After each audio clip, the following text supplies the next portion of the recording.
sua Bíblia, em 1 Coríntios 16 e 22, muitos irmãos ficaram aqui, porque eu prometi que iria continuar a pregação da tarde, e farei isso. 1 Coríntios 16 e 22, você realmente ama o Senhor? O texto diz assim: se algum homem não ama o Senhor Jesus Cristo, seja considerado maldito. Maranata. Glória a Deus. Que texto pesado. Quem aqui ama a Deus? Os irmãos estão com medo de levantar a mão. Os irmãos que estavam aqui à tarde já não levantaram a mão. Vou perguntar de novo. Quem ama o Senhor? Levanta a mão. Verbaliza isso. Então, deixe-me te fazer uma pergunta. Se amar a Deus fosse tão simples ou comum, como nós falamos, teria necessidade de uma maldição para quem não ama? Irmão, a título de introdução, amar a Deus é uma das coisas mais difíceis de entender na teologia bíblica. Primeiro, nós temos um problema muito sério com essa ideia de amar a Deus, e temos um problema muito sério em nos sentirmos amados por Deus. Você sabia que você pode passar pela sua vida cristã, a vida toda, ser um crente abençoado e não se sentir amado por Deus? Por que que nós temos problemas em entender o amor de Deus, ou amar a Deus, ou nos sentir amados por Deus? Por causa da teologia romântica de cristianismo que nós temos hoje. Há muita gente que imagina que estão andando por estradas românticas, rumo à glória de uma forma romantizada. Mas amar a Deus não é uma coisa fácil. Amar a Deus não é comum. Primeiro, nós temos uma ideia de amor humana. Na nossa língua especificamente é mais delicado, né? Porque para nós amar é amar tudo. Você ama o carro, você diz que ama o cachorro, você diz que ama a casa, você diz que ama tudo. O camarada vai no motel e vai fazer amor. Tudo para nós tem uma palavra só. Mas você sabia que na Bíblia Sagrada não?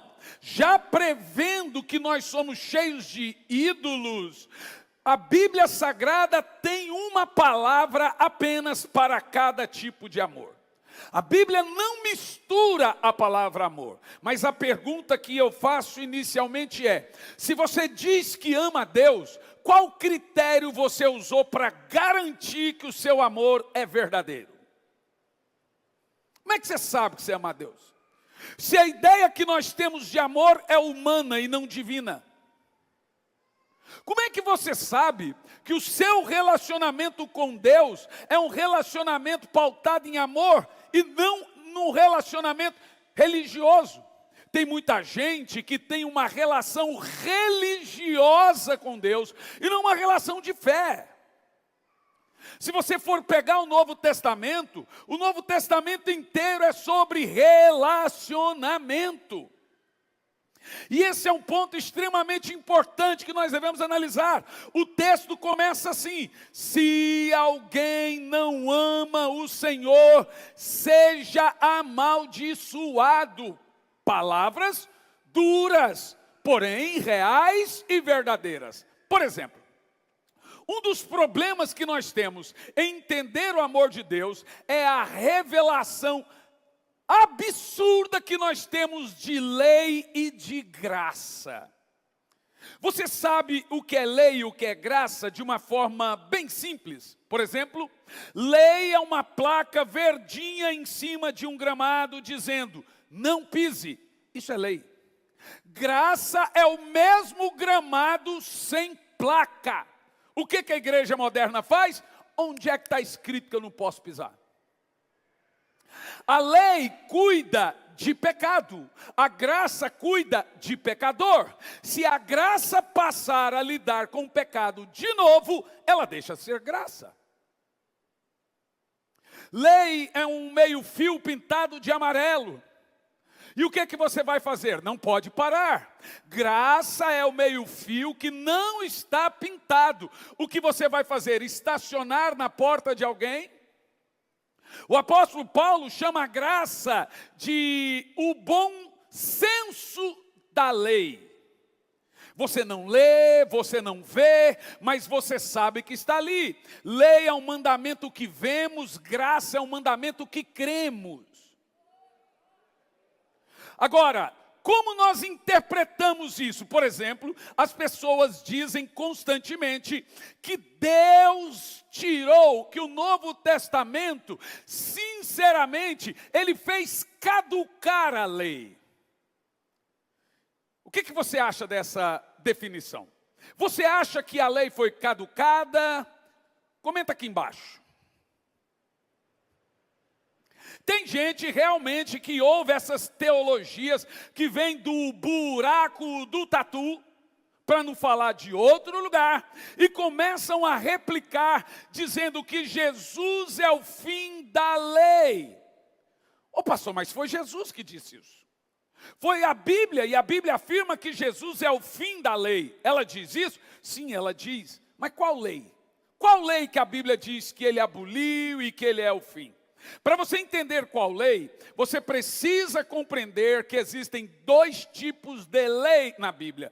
E infelizmente, quando a gente vai falar de lei, o texto bíblico não está afirmando qual lei seria. Você precisa estudar, cavucar para aprender. Por exemplo, existe a lei moral e existe a lei cerimonial. A lei moral são 10 mandamentos. A lei cerimonial são 613 mandamentos. Quando a Bíblia diz que Jesus é o fim da lei, qual delas você acha que a Bíblia está falando? Olha como é fácil saber. Qual lei caducou em Jesus? A cerimonial, a dos sacrifícios, a das festas, a das homenagens. Por exemplo, quando Jesus diz que ele é o fim da lei, é porque ele é o último cordeiro de sacrifício.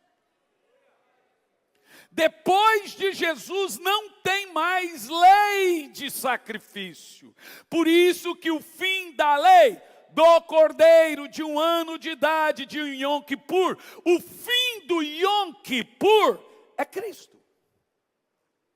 Após Jesus não tem mais necessidade, por isso que Paulo aos Gálatas, ele afirma, quem vos induziu, quem levou vocês a retomar, guardar dias, festas, anos, cordeiros, sacrifícios e etc. Se Jesus é o cordeiro que tira o pecado, não tem mais lei cerimonial. Mas aí, se você percebe que não tem mais lei cerimonial, onde colocamos a lei moral? Escute, os 10 mandamentos não é lei de Moisés. Os 10 mandamentos é a mente e o coração de Deus. Honestamente, você acha que a lei moral caducou? Seja honesto, você cumpre os 10 mandamentos ou você acha que não? Na lei, nós cumprimos a lei. Na graça, a lei se cumpre em nós. Mas qual lei que se cumpre no crente? É assim, na lei você ficava repetindo a lei. Não posso matar, não posso matar, não posso, não posso. Na graça você não sai de casa pensando em não adulterar. Isso nem vem na sua mente, isso não cogita. Quando você está cumprindo uma lei sem pensar, é porque ela está cumprindo em você. Não há esforço para não adulterar. Não há esforço para não matar. Não há esforço. Por quê? Porque a graça está através do Espírito Santo cumprindo a lei moral de Deus. Então vamos lá. Quando Jesus Cristo diz, a lei se resume a, é uma lei. Quando a Bíblia Sagrada diz que o fim da lei é Cristo, é outra lei. A lei que tem fim em Cristo é a lei das cerimônias, festas e sacrifícios. Porque Jesus impõe a desnecessidade de praticar isso de novo. Por que você vai fazer? Mas quando Jesus disse que a lei se resume a, ele já está falando dos 10 mandamentos. Olha que coisa interessante. Jesus disse assim: a lei resumida é amar a Deus de todo o coração e ao próximo como a ti mesmo. Sejamos honestos, irmãos. O camarada diz o seguinte: esquece 10 mandamentos, porque agora o que importa é amar a Deus e o próximo. Você já ouviu isso? Mas isso é de uma estutícia, de um absurdo exegético terrível. Sabe por quê? Porque os 10 mandamentos, eles foram confeccionados sobre o prisma de duas coisas: amar a Deus e ao próximo. Você quer ver? Os 10 mandamentos, eles trazem para nós um entendimento resumido do que é amar a Deus de todo o coração e do que é amar o próximo como a ti mesmo. Por exemplo, os 10 mandamentos são verticais, ou mandamentos verticais, e mandamentos horizontais. Os mandamentos verticais falam da nossa relação com Deus. São 4 mandamentos. E se você abre agora os 10 mandamentos, você vai perceber que 4 mandamentos falam da minha relação com Deus. 6 mandamentos falam da minha relação com o próximo. O que Jesus está falando? Paulo também afirma que é o amor que cumpre a lei. E é verdade. Por exemplo, se eu amo a Deus de todo o coração, eu vou cumprir, no caso, esses 4 mandamentos. E se eu amo o próximo como a mim mesmo, eu vou cumprir, no caso, esses 6 mandamentos. 6 mandamentos é a minha relação com o próximo. 4 mandamentos é a minha relação com Deus. Vamos citá-los só para você entender. Jesus disse: amar a Deus de todo o coração e ao próximo como a ti mesmo. Olha que coisa interessante. Toda a pregação de Deus, toda a pregação bíblica é sobre amar.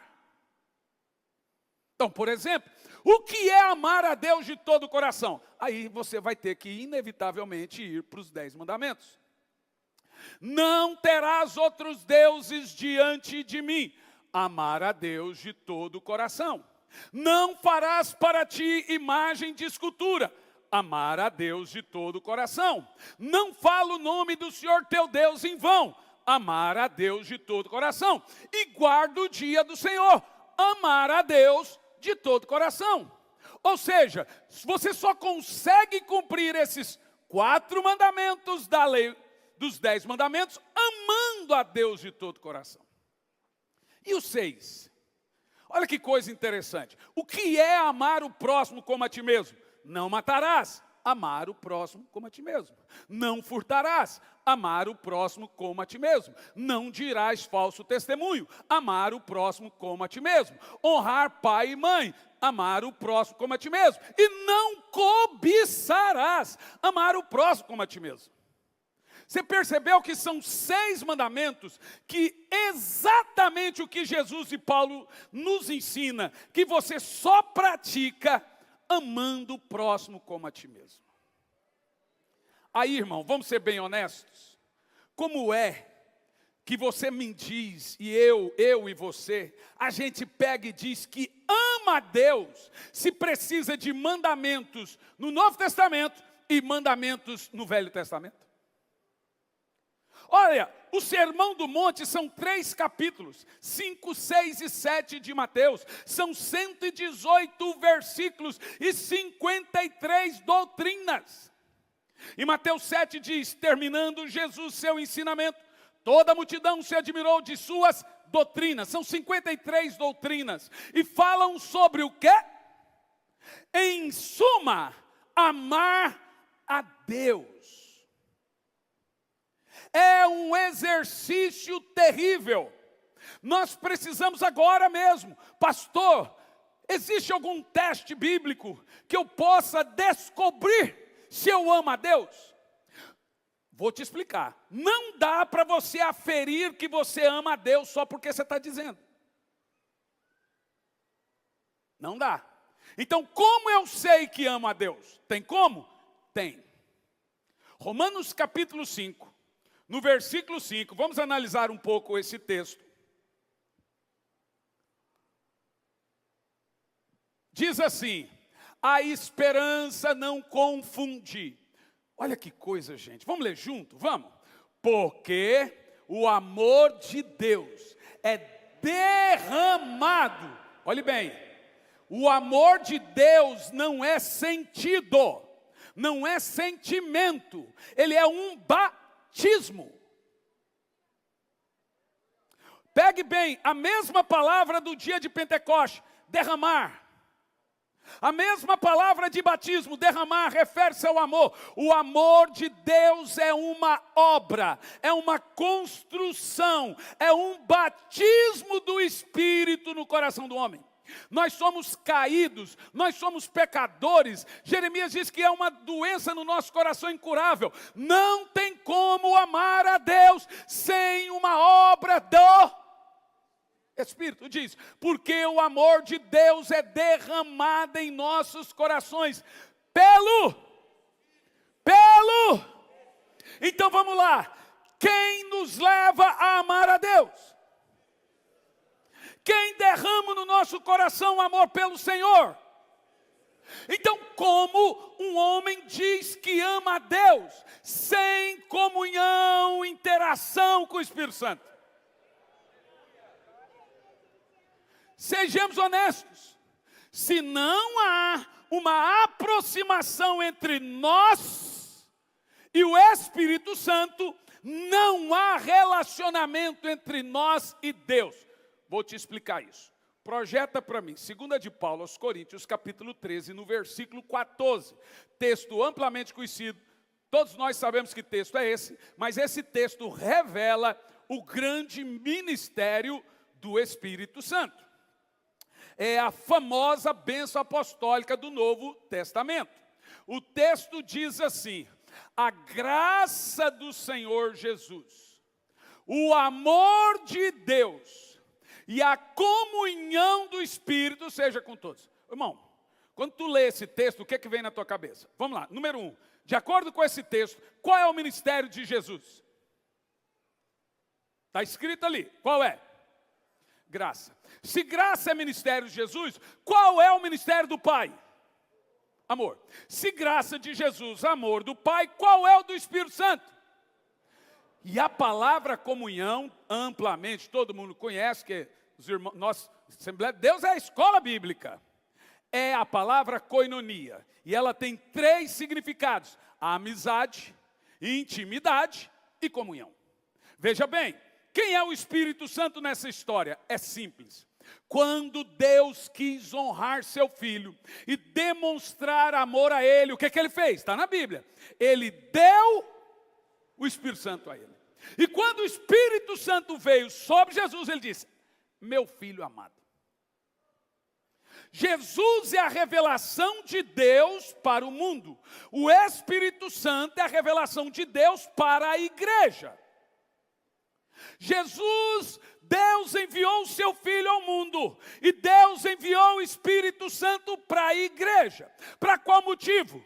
O Espírito Santo é a amizade de Deus, é o relacionamento de Deus, é a comunhão de Deus. Quando Deus quer que você se relacione com Ele, Ele faz isso através do Espírito Santo.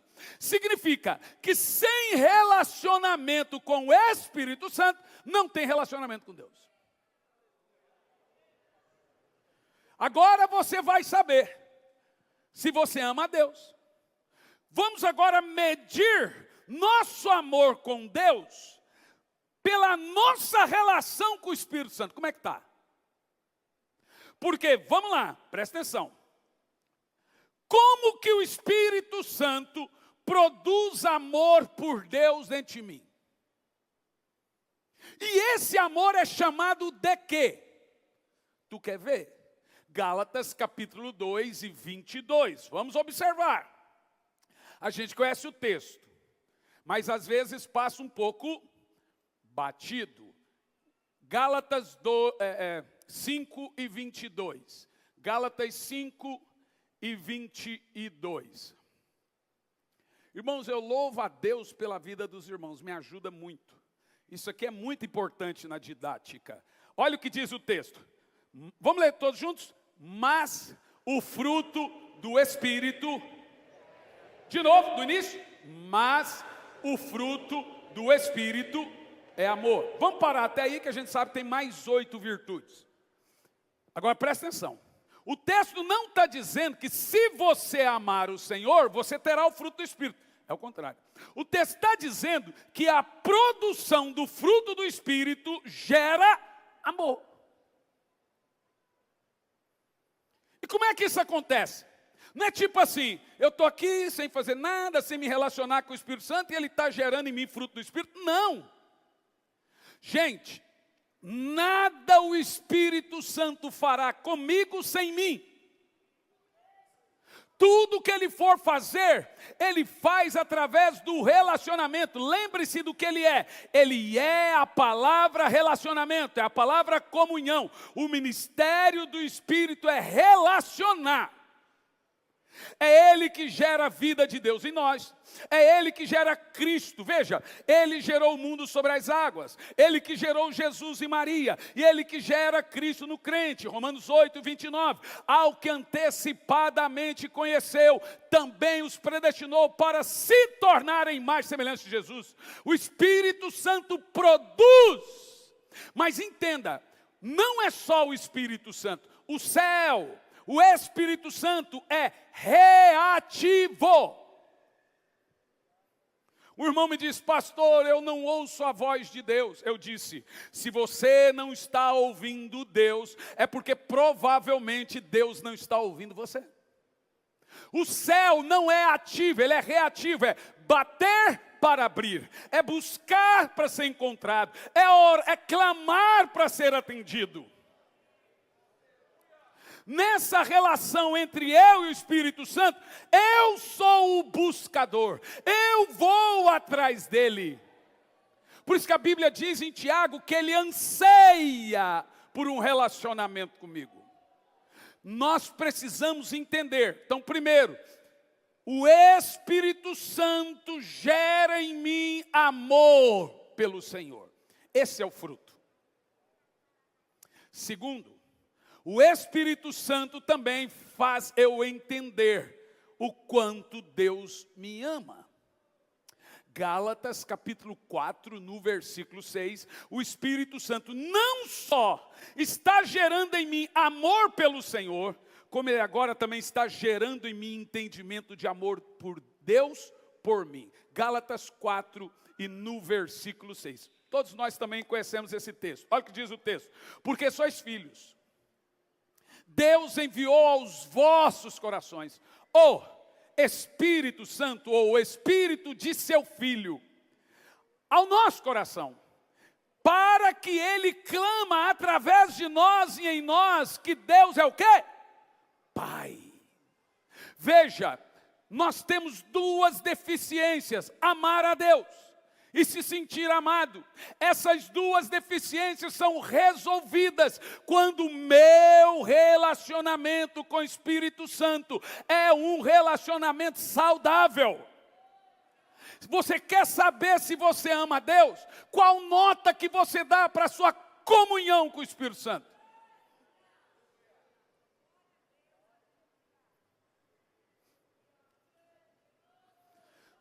Cara não ora, não jejuma, não lê Bíblia, vem na igreja de vez em quando, aí tu pergunta quem ama a Deus, ele levanta a mão.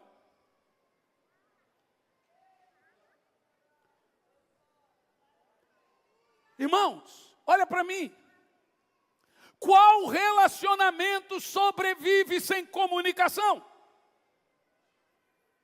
Como é que você diz que o seu relacionamento com o Espírito Santo está bacana? Até o cachorrinho tem um cantinho em casa e o Espírito Santo não tem. A gente não ora. A gente não tem vida expiatória. Você sabe, a expiação central é Cristo. A expiação para a salvação é Cristo. Mas a expiação santificatória é nossa. Você não pode se santificar, porque santidade é uma obra de Deus, mas santificação é uma obra sua. É você que mantém o fogo aceso. Essa expiação santificatória, ela vem, por isso que o Espírito Santo construiu meios para você estar se aproximando dele. E esses meios são espirituais. Por isso que dia após dia, o diabo está inventando coisas para substituir isso, a santificação. E ele chama isso aqui tudinho de masterclass.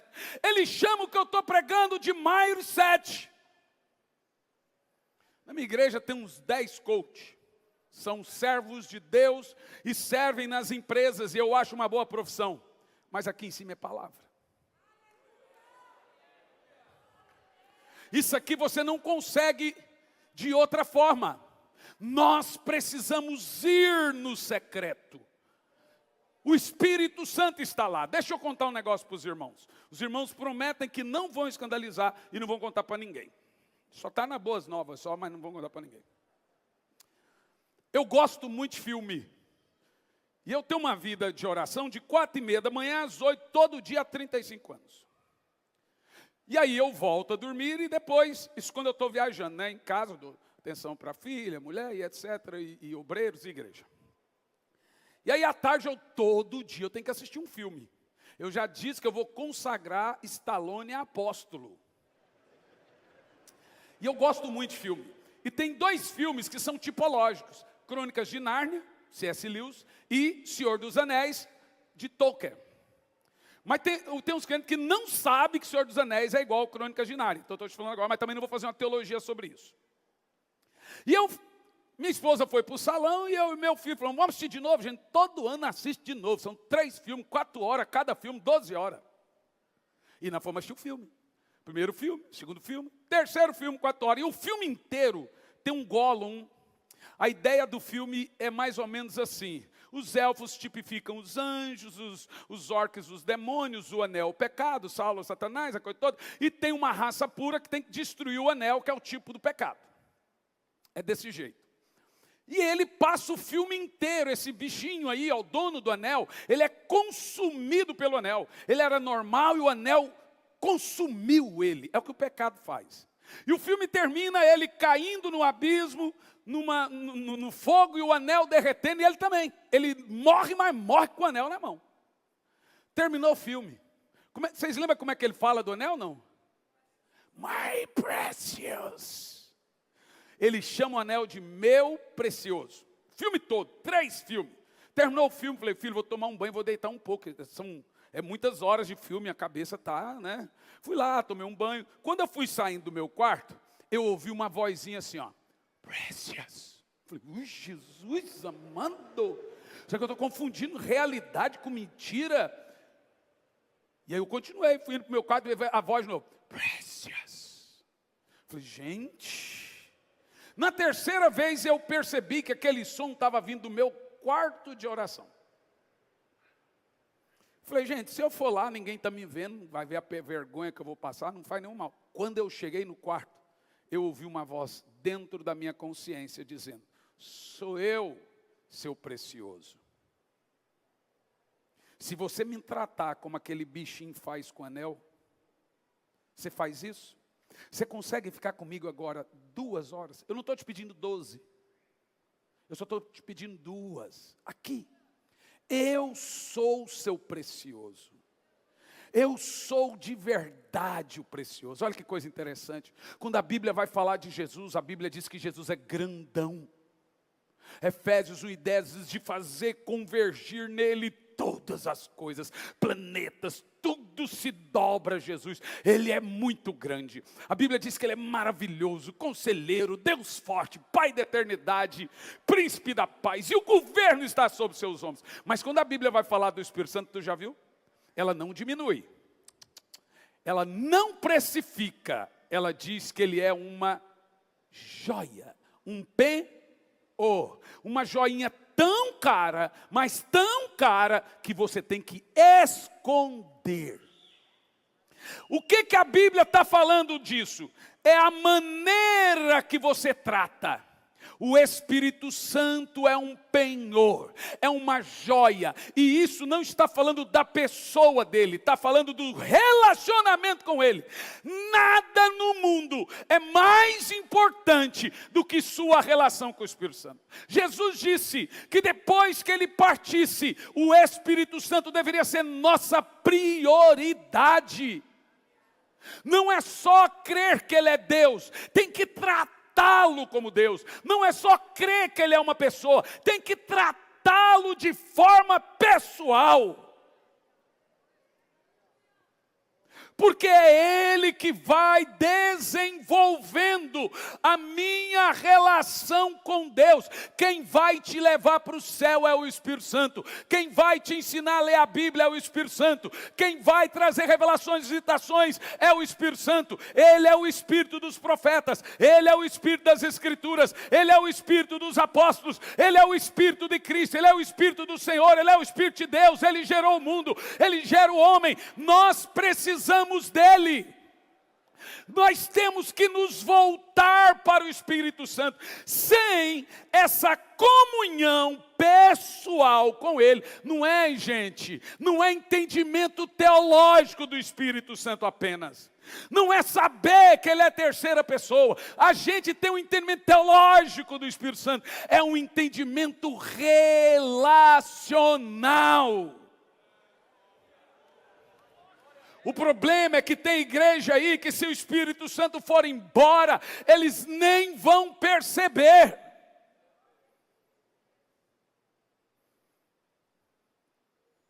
Vamos lá.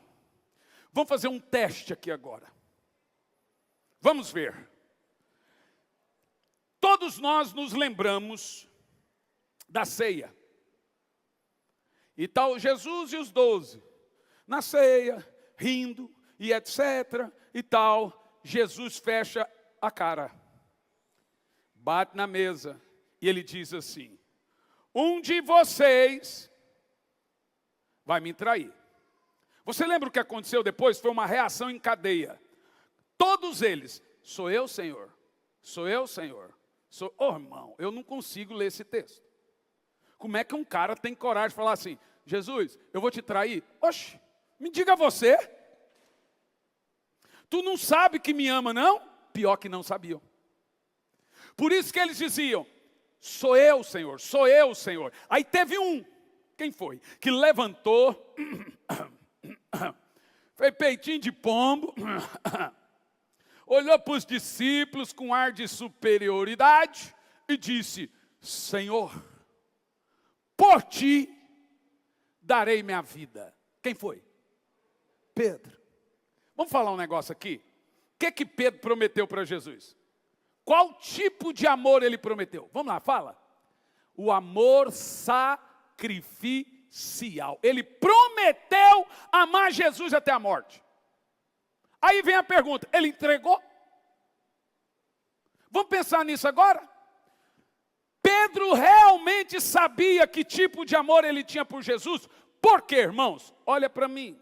Existem 4 tipos de amor na Bíblia. Existe o amor ágape, que é o sacrificial. Existe o amor filéus, que é o gostar, amor de irmãos. Existe o amor eros, que é a atração física e sexual. E existe o amor estorge. O que é amor estorge? Amor familiar. Pai, filhos, filhas, etc. Quando Paulo diz aqui, quem não ama o Senhor seja maldito, qual contexto não ama? Ele está falando de um tipo de amor. Quem não ama o Senhor com esse amor, não consegue amar. Por que você não consegue amar o Senhor com outro tipo de amor? Porque Jesus disse: quem não deixar casa, pai, mães, etc., por amor de mim, não é digno de mim. Porque não tem como. A vida de Cristo é sacrificial. A história cristã é sacrificial. Então, se não tiver esse amor, não consegue amar. Pedro mentiu? Não. Porque algumas horas depois, na madrugada, está ele lá no Getsemane, brigando, com espada na mão. Cadê os seus conservos? Foram embora. Pedro realmente estava amando o Senhor como ele prometeu. Só que aconteceu uma coisa. Jesus manda ele guardar a espada, ele também foge. A Bíblia diz que ele vai se esgueirando pelo meio da floresta, e ali começa o martírio do Senhor. Eles arrancam sua roupa. A Bíblia fala de vitupério. Sabe o que isso significa? Nudez, vergonha. Tanguinha é só no cinema. Aquele Jesus Senhor está apanhando, sendo humilhado, andando pela floresta, e Pedro se esgueirando. Agora está Pedro olhando um Senhor que ele ama, sofredor e fraco. Só que tem uma coisa grave em Pedro. Pedro viu muita coisa, mas ele viu coisa que não tinha como ele duvidar mais de Jesus. Ele viu a transfiguração. Ele viu Jesus na glória do Pai. E mesmo assim, Pedro começou um processo rápido de declinação no amor. Você pode estar nesse culto aqui hoje cheio, e amanhã alguma coisa acontecer e te esvaziar.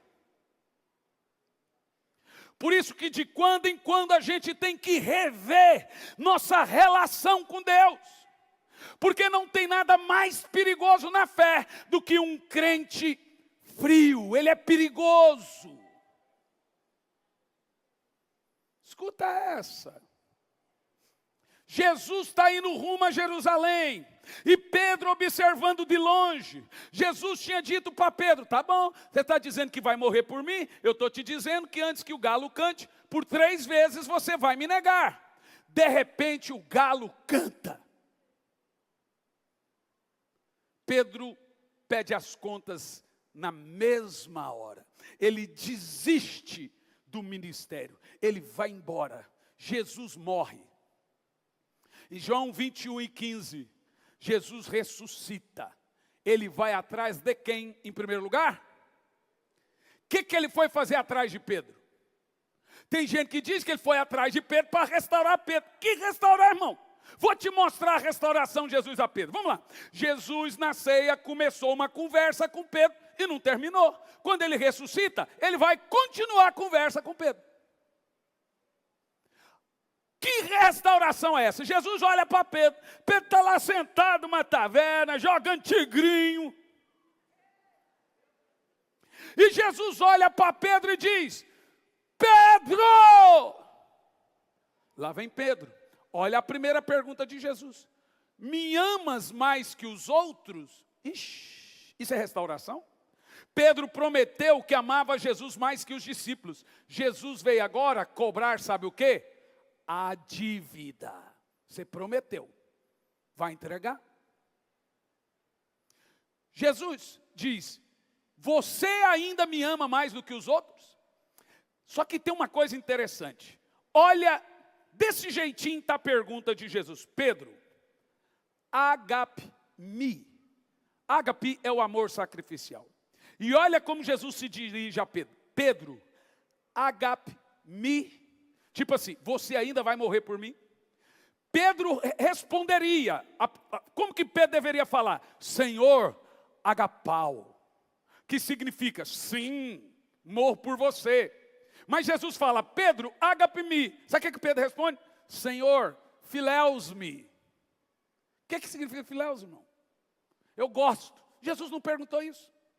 O bonitão não respondeu. E aí Jesus insiste: Pedro, agape-me. E Pedro: Senhor, filezinhos, um filezinho bem discreto. Gente, é tão triste esse texto, que a Bíblia Sagrada afirma que pela 3ª vez, Jesus pergunta. Só que na primeira vez ele fala agape-me, na segunda vez ele fala agape-me, na terceira ele muda. Ele diz: tá bom, Pedro, fileus-me. Sabe o que Jesus está falando? Eu aceito o seu gostar. É triste. E sabe o que o texto diz? Que Pedro se entristece, porque não sabia se amava o Senhor. Então ele joga para Jesus: tu sabes. E aí, irmão, tu acha realmente que nós podemos nos relacionar com Deus sem o Espírito Santo? Projeta para mim, por favor. Romanos 8:26. Pois a Bíblia vai falar de um tipo de fraqueza que todo crente tem. E ela é uma fraqueza eterna enquanto estamos aqui. Ninguém supera essa fraqueza humanamente. O Espírito me ajuda na minha... Qual é a fraqueza? Está escrito, porque não oramos. De onde nasce nossa fraqueza? Todo pecado nasce de um distanciamento de Deus. Toda fraqueza nasce de um distanciamento da relação com o Espírito Santo.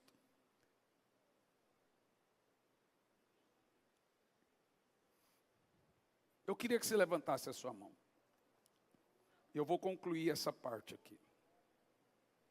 E com a sua mão levantada, você gastasse 1 minuto falando com o Espírito Santo. Fala, Espírito Santo, eu preciso melhorar. Fala. Fala. Fala.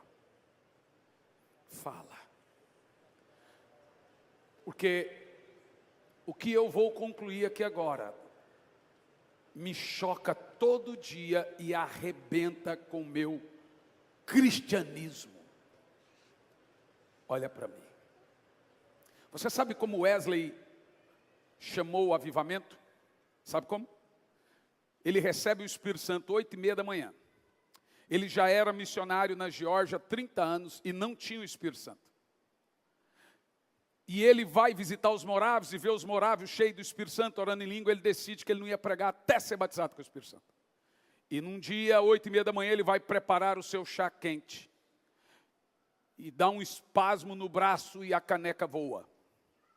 Então ele faz outra caneca. Quando ele vai beber, a caneca voa. Na terceira vez, ele ouve a voz de Deus. Hoje, Wesley, você não vai aquecer seu coração com chá. Hoje, eu vou entrar e aquecer seu coração.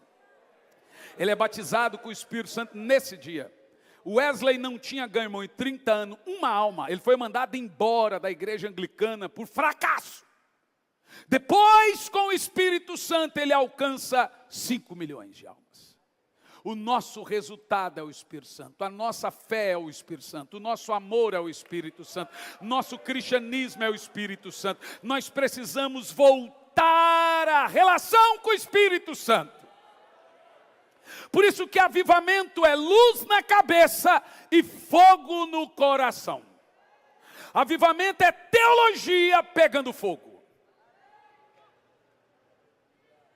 Agora, escute bem, não me interprete mal o que você vai ouvir. Vou te dar só a Bíblia, para você não pensar que é uma definição minha. Em Apocalipse, no capítulo 2, a partir do verso 1, pode deixar o texto, nós temos a igreja de Éfeso. A igreja de Éfeso, ou Éfeso, é a única cidade na Bíblia a ser mencionada 3 vezes. Atos 19, a carta e Apocalipse 2. Quem abriu foi Paulo, o seu sucessor foi Timóteo e depois Silas. A igreja de Éfeso, escuta isso, entre Atos 2 e Atos 19, que é o avivamento de Éfeso, são 23 anos. E entre Atos 19 e Apocalipse 2 são 50 anos. Nós temos aí um total de 73 anos de avivamento, que quando tu chega em Apocalipse 2, não é nem sombra do que receber em Atos 2. E nem em Atos 19. O que aconteceu com a igreja de Éfeso, irmãos? É, na Bíblia, a igreja mais cobrada e a única que não tem pecado moral. Tem igreja ali que trono de Satanás, tem igreja ali com pecado que eu nem tenho coragem de mencionar. A igreja de Éfeso não tinha pecado moral e é a que recebe as mais duras correções. Irmão, Deus prefere lidar com uma prostituta do que com um crente morno. Deus perde a paciência com crente sem fervor, com crente sem amor, com o crente que cansou. Sua relação com Deus virou uma relação institucional. Significa, se a igreja fizer uma campanha de jejum, eu jejum. Se a igreja fizer uma campanha de oração, eu oro. Se a igreja fizer uma campanha de leitura da Bíblia, mas não há relação pessoal entre nós e Deus.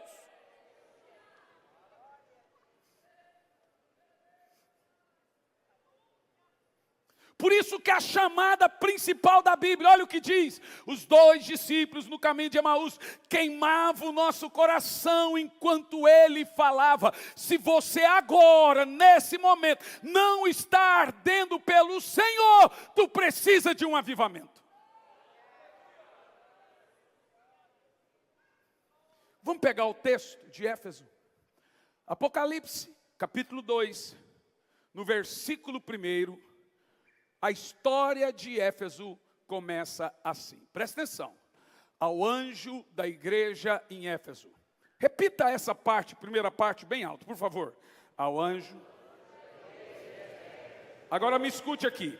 Irineu de Leão, no livro Contra as Heresias, afirma que João viveu em Éfeso neste tempo de Apocalipse 2.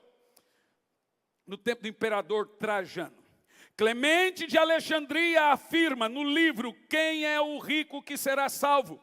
Ele afirma que João era o supervisor da igreja de Éfeso nessa ocasião. Você vai ficar abismado com isso aqui. Eusébio de Cesareia, no livro A História Eclesiástica, ele reúne as tradições e afirma: João era o supervisor e o pastor local da igreja em Apocalipse 2. Jerônimo, no seu livro Enlubrado, afirma que João viveu até os 105 anos a partir de Éfeso. Então vamos lá. É de consenso histórico que esse anjo da igreja aqui é quem?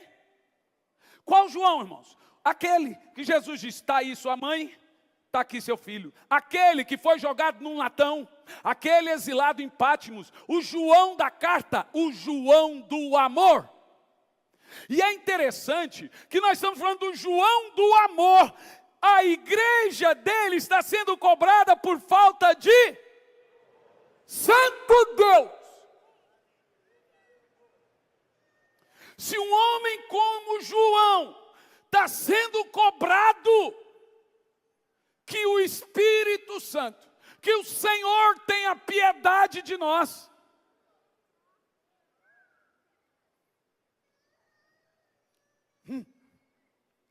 Eu sou honesto, que eu não queria ter descoberto isso. Eu preferia deixar aquele anjo da igreja ali de forma como é os outros. Porque eu sou fã de João. João é aquele que fala por 18 vezes: filhinhos, filhinhos, filhinhos e filhinhos. João é um avivalista. Eusébio diz o seguinte, que quando estava terminando os cultos, João, velhinho, dizia: amai-vos. E o povo, caía na unção. Cheio do poder de Deus. Só com aquela palavrinha: amai-vos uns aos outros. Mas eu tenho uma tese minha, não posso provar. Mas como o homem tinha 100 e tantos anos, eu não acho mais que ele estava à frente de nada. E a minha tese se sustenta, eu acho que sim. Mas infelizmente ele é o responsável, ele é o supervisor e é ele que está sendo cobrado. Olha o que diz o texto, vamos ver agora. Ao anjo da igreja em Éfeso, escreve: estas coisas diz aquele que conserva na mão direita as 7 estrelas, 7 pastores, e anda no meio dos candelabros de ouro. Em Apocalipse 1:4 diz que esses candelabros representam os 7 Espíritos de Deus, que são os atributos do Espírito Santo. Então esse candelabro está no tabernáculo, ele é o símbolo do Espírito Santo. Cada igreja tinha um candeeiro. Segura essa. Vamos lá. Pode ir. Conheça as tuas obras, tanto o teu labor como tua perseverança, e que não pode suportar homens maus, e que colocastes à prova os que dizem a si mesmos e se declaram apóstolos e não são, e achastes mentirosos. Irmão, a igreja do João era como se fosse, se pega um grande teólogo brasileiro e põe ele para pastorear a igreja. Aqui diz aqui que a igreja era perfeita socialmente, perfeita exegeticamente, chamava os que não eram de mentirosos, perfeita apologeticamente. A igreja cuidava dos pobres, das viúvas, era uma igreja fiel, uma igreja bíblica absurda. Você ia querer congregar. Mas isso me ensina uma coisa, pastor Felipe, que você pode estar com Deus em doutrina e com o diabo em conduta. Você pode ter Deus na mente e o diabo na ética. O que Deus está buscando não é o seu cabeção. O que Deus está buscando são os verdadeiros adoradores. Ele está observando sua paixão. Ele está observando o seu fervor. Aqui a reclamação, não, ele está observando tudo. Eu sei de tudo, eu estou vendo, eu estou analisando. Mas olha que coisa interessante. Continua. Próximo texto. Tens perseverança e suportastes prova pelo meu nome, não se deixaste esmorecer. Não tem como criticar um negócio desse, mas Jesus achou um jeito. Olha o que ele fala agora, irmãos. Continua. Tenho, porém, contra ti, que deixaste seu primeiro amor. Eu acho que Jesus está sendo meio tóxico aqui, não acha não? Meio narcisista, o que você acha? Porque agora é o seguinte, todo confronto que eu tenho, eu simplesmente digo, foi tóxico. Você tem que ter esse discernimento para saber o que é tóxico e o que é confronto, irmão. Senão a gente vai caminhar um caminho terrível. O que Jesus está dizendo? Poxa, Jesus, tudo isso elogiou e só achou esse defeito? Ele diz, tenho contra ti o fato que abandonaste. Essa palavra abandonaste é terrível, porque essa palavra sugere que é uma escolha minha não andar em avivamento, não andar em fervor. Eu escolhi, eu abandonei. Eu decidi não orar mais. Eu decidi não buscar mais. Eu decidi abandonar o Senhor nesse relacionamento. Agora olha como ele lida com, como Jesus, a igreja agora já sabe que são mornos, que abandonou o primeiro amor. Como Jesus vai lidar com eles? Vamos ver? Continua ali. Lembra-te de onde? Irmão, a gente tem que parar de lidar com crente frio como se fosse uma coisa tolerável. É pecado. A Bíblia lida com mornidão e frieza como pecado. Olha o que diz o texto. Você está caído. Está caído do quê? Da vida de oração. Está caído do quê? Da comunhão. Está caído do quê? Da palavra. Está caído do quê? Da EBD. Está caído do quê? Da ceia. Está caído do quê? De amar o Senhor. A Bíblia chama isso de queda. E ela diz mais, lembra onde caiu e se há? A menina chegou em mim, pastor, e disse assim, pastor, ora por mim, porque eu estou em crise. Ah é? O que foi? Eu perdi o primeiro amor. Então foi dito, não é em crise que você está não, é em pecado. Quem está falando isso? Jesus. Se arrependa. Você é o responsável por manter o fogo aceso.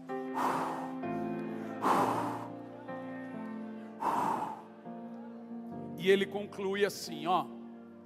Caso você não se arrependa, eu vou vir muito rápido contra você. E vou tirar o seu candelabro. Vai tirar o quê? O que o candelabro representa? Ele vai te... Para que eu quero o Espírito Santo se só há desprezo?